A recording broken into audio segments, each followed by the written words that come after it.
PTI के senator ने senate में जो तकरीर की है, उन्होंने कहा है कि जी हमें तो पता ही नहीं था कि एससीओ शंघाई ताउन तंजीम का इजलास भी इस्लामाबाद में होना है। भाई आप सेनेटर हैं, सेनेट में तकरीर कर रही हैं, आपको किसने सेनेटर बनाया है?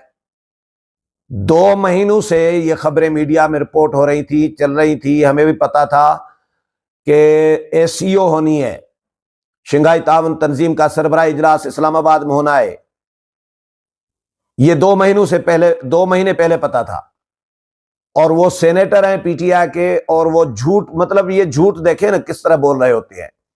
सेनेट में तकरीर करके कहते हैं कि हमें तो पता ही नहीं था कि 17 को कोई एससीओ भी होनी है अक्टूबर को, हमने तो एहतजाज की कॉल पहले दे दी थी, हमें पता होता तो हम एहतजाज की कॉल न देते। ये हुकूमत इल्जाम लगा रही है